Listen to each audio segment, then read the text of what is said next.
Hey guys, and welcome to a pretty unfavourable matchup for the Wood Elves here, led by myself, up against Blaster Zero and his Bretonnian forces. Now this is a bad matchup for Wood Elves for a couple of reasons, and it's certainly one of their worst ones in the game, and that is for Bretonnia, of course, have absolutely fantastic and abundance of cavalry, who can often overwhelm and swarm the poor Wood Elf forces. At the same time, they have cheap and cheerful peasant bowmen and peasant mobs as well, just to swarm and grind down the Wood Elves, and Wood Elves, of course, are more of a hit-and-run style faction, not really built for those long, grindy engagements. There is a few different builds you can try, and this one is actually inspired by a video I saw on Turin's channel not too long ago. If you haven't checked him out, please make sure to go do so. And let's go for a bit of a hybrid build, using some units you don't often get to see. So for our front lines, we do have triple Eternal Guard here with shields. These guys can just hold for an absolute age against peasant infantry, and can also, of course, do okay up against the cavalry that I am expecting. To back up this main line as well, I have one unit of Wardancers. I wanted a couple of these guys, but can only afford one. These badass ladies can go in there and chew through peasant infantry very, very quickly. So they're going to be used to plug the gap and kind of float over to wherever there is the largest contingent of peasants. And instead of going for expensive Way Watchers or even Scouts or any of that good stuff, we've gone for basic Glade Guard with Starfire Shafts. So we do have 4 of these bad boys all round. They have fantastic range, coming in with a whopping 170, and they're going to be trying to trade fire with the Peasant Archers for the most part. So I brought 4, which may be a little excessive, but I really want to push off those Peasant Archers and then switch my fire onto Cav and more high value targets. On either flank, we have a couple of units of Treekin, so 2 units overall. These guys are immune to psychology, and of course fight better in trees and all that good stuff you would expect down here. And they also do magic damage, which does have a little bit of a niche application here up against the Green Knight and the like. And they're basically going to be my roadblock to protect these Glade Guard. And then to follow up that roadblock, we have double Wardancers with Azrai Spears, one of them being the Loex Tricksters, which is one of the coolest names in the game, and they look incredibly badass all round. They're anti-large, very quick as it goes for infantry, whopping a 46 speed. So when the cav does loop around to try and hop on top of my Glade Guard of Starfire Shafts, we try and catch them with a Treekin, pin them in, and then trap them with the Azrai Spears. For our Leadership Core, we do have a Spell Sing of Life for some nice healing, coming in with Earthblood, Awakening Wood, and Shield of Thorns. Awakening Wood just going to help deal with archers and the like. And we have the Mighty Orion, of course, leading our forces. I'm a big fan of this guy. Coming in with Horn of the Wild Hunt to give that nice 54% charge bonus, as well as Hounds of Orion, Hawk's Talon, Foe Seeker, and Cloak of Isha, which is a must-pick ability in my opinion. So let's go look at the forces of Bretonnia now. In Deep Reserve, we have double Knights of the Realm. These guys are anti-large, can help deal with some of the big tree monsters and the like, and at the same time can force their way through and just trample a lot of my infantry. They're going to be used in very Deep Reserve here. Perhaps he was wide for Way Watcher kind of spam, which is quite often picked here. In the front line, he has men-at-arms with shields, cheap, cheerful meat grinders. Looks like some of them have chevrons as well. I'm not going to be able to chew through Eternal Guard incredibly quickly, but they should be able to do okay in that matchup. And of course, the shields help them absorb some of that long-range fire. And as expected, he does have peasant bowmen, but only 3 of them. I was expecting kind of closer towards 5. But it looks like he has indeed gone for fire arrows on these guys. Can help them against the big mighty trees. He's more of an elite core in the 3rd line here at the very back. Men armed with polearms, as well as some foot squires, the Holy Wardens as well, Regiment Round Battle Pilgrims, doing their best Beric Dondarrion impression with their flaming swords, looking incredibly cool. They have frenzy, magic, and fire attack, so really cool pick here. More foot squires and more polearms as well, so pretty nice, well-rounded build. In the front line, we have a Damsel of Beast coming in Flock of Doom and Manticore Summon, always good value, both of those spells. And the Green Knight does take to the field, which is an incredibly risky pick in my personal opinion, because the Glade Lady, who is the most often picked for Wood Elves, does long-range magic attacks, and he goes down incredibly quickly to her, but going to be a bit of a struggle. I don't have too much magic damage on the field. And of course, we have Fey Enchantress coming in with all her nice little buffs, as well as Regrowth and Earthblood. We have Favour of the Fae and the Chalice of Potions, which is basically a Comet of Cassandora she can call from the skies, which may allow them to punch through my front line a little bit quickly. We are looking a little bit flimsy in the front line with just these 3 units, but I'm pretty confident that we'll be able to hold back the filthy tide of peasants. We're going to be using the natural terrain of this hill on our left-hand side to try and block off any swarming around the flanks, and try and do it a little bit on the same with kind of some more dodgy terrain, but there's certainly some gaps for the Bretonians to force their way through. So I'm going to be unleashing a few shots with our Glade Guards. At the moment it's into men-at-arms with shields, which obviously isn't very cost-effective because they're going to be able to absorb a lot of that firing with their silver shields. But at this point I'm just trying to do as much damage as possible, entice my opponent in. I really want to be hitting these peasant bowmen. You can see a Hawk's Tongue already coming in, doing some pretty decent damage from Orion. But I want to hold my position. I'm quite happy with it, so I'm okay loosing a few arrows into these basic frontline troops. As it's gonna, if I use up all my ammunition, we've done a good job protecting the guys anyway over the course of the battle. So I'm going to be switching fire now onto the peasant bowmen to try and force them off as quickly as possible. And these guys, unfortunately for them, are certainly outclassed by the Wood Elf archers, who are going to be decimating them pretty quickly here. So things seem to be going relatively okay. I have 2 units of firing back into the peasant archers, and 2 units of firing into the front line as well, trying to weaken some of their front line troops. We have a nice Awakening Wood going down in the distance as well, just trying to break off these peasant bowmen, and you can see we have managed to start routing 2 of them already, which is very good stuff. So, God, I have braced and are holding the line here up against the filthy peasant mobs. The men-at-arms are doing their best to try and break through, but these are still elves, despite the fact they live in trees all the time. They were obviously very, very old and well versed in the war of art, the art of war.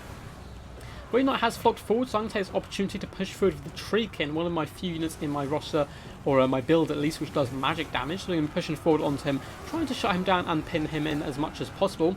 But it has opened my left flank up for a nice charge, and the Glade Guard are certainly in trouble, so we're going to be popping on with the Wardancers, who are double chevrons, to start to drag down these Knights of the Realm as much as possible, dropping a nice fat Earthblood and Shield of Thorns down onto my units, just to ensure this battle does go our way, and Orion goes charging in there as well. Perfect for taking down the cavalry.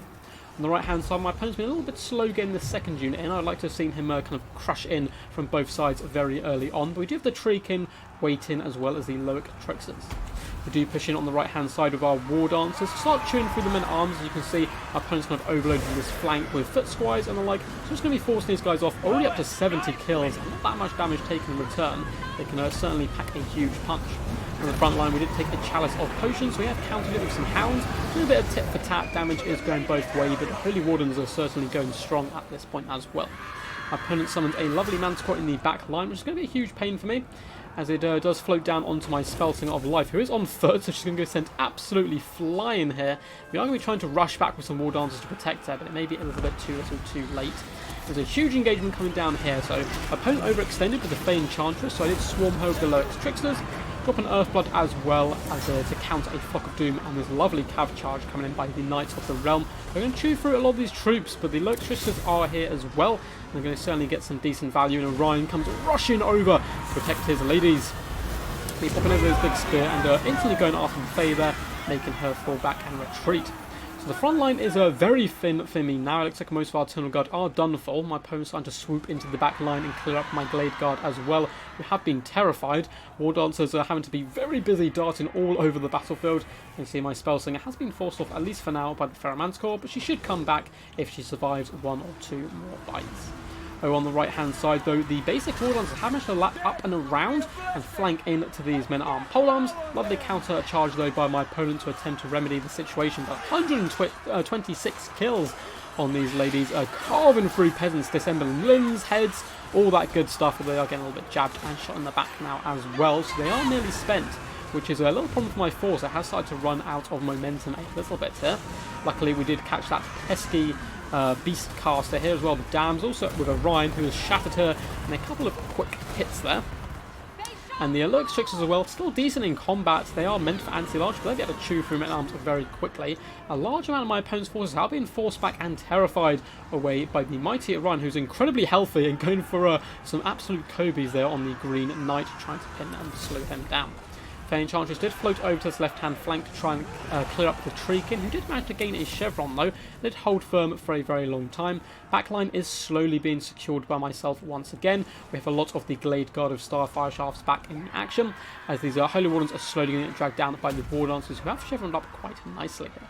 In the back line, the Wardancers going pretty damn ham, chasing down enemy troops, and going to be forcing their way back as well into this Archer core. Balance power is firmly in my favour now, but a big old fat Comet of Cassandora, or Chalice of Potions, does come down and tears apart the Lurks Tricksters. Luckily they didn't take too many model losses, so a nice Earthblood should heal that quite nicely. The Green Knight is all surrounded and being clubbed down by Treekin here, which is a perfect situation for me. And the Lurks Tricksters and Orion are going to pin the Fae Enchantress here, and she's certainly going to be having a bad day for the most part. Look at that glorious beast standing head and shoulders above the Enchantress, even when she's on her unicorn here. And she's getting absolutely pummeled, as our Glade Guard do simply switch aim, trying to break down these Foot Squires and the Holy Wardens, who are chasing down my Glade Guard, who are doing a decent job, all good. It looks like armor losses has set in now, so it's going to be a glorious victory for the Azrai forces. Wardancers, 217 kills, have done so much work. It looks like it is just the Green Knights who is going to slowly get dragged down here by a combination of Lurks Tricksters as well as Treekin. I'm sure Ryan will return to engage any second now as well. Lovely Earthblood goes down just to help heal up our troops that tiny bit more. And in come the screams of the Wardancers to surround the Green Knight down to just 445 health.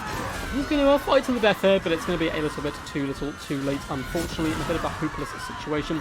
As Orion does strut his way to the front line and get a nice old jab to the face. With that, the Green Knight is going to lose faith here and go down. So a Pyrrhic victory indeed. We took an absolute ton of damage, but let's go in and see the end results. So very well played there to Blaster Zero with a pretty damn fun build. I'm a big fan of him bringing the Holy Wardens, such a cool models with those flaming swords, and the Green Knight, a very risky pick. I don't think particularly paid off. He spent the majority of his game surrounded by Treekin, just kind of getting circle beaten on. But at the same time, it's a risky pick, but it can work. He does have nice missile resistance, I suppose, being ethereal. As for the Wood Elf build here, which was loosely based off of a build I said earlier that I'm not sure who played it, it might have been Turan. It was on his channel regardless, of using the Treekin as roadblocks, using Wardancer in the back line, and then actually focusing on Glade Guard instead of Way Watchers, considering they're much cheaper, allows you to buy some more troops to help protect them, and I think there's certainly good merit to it. If there was even more cav, it probably would have been harder to defend the back line, and the Wardancers would have been even busier than they already were. You saw, despite the fact that I only had, cheap and cheerful Glade Guard, as in 4 units, they still got shut down eventually, despite the fact my opponent only had 2 Knights off the realm. But still, 116 kills on 1 and decent kills across the board. They certainly helped win the day and push back those peasant bowmen, who are one of the good answers to someone like Orion and my Wardancers. Ryan, 98 kills, not bad at all, but the Wardancers, the real MVPs, helping take down the cav and drive back the enemy forces, and 220 kills on these Wardancers was some very impressive stuff.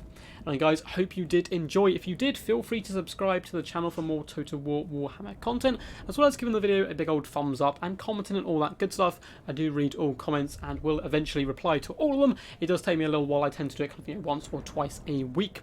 Anyway guys, until next time, peace, and as always, stay awesome.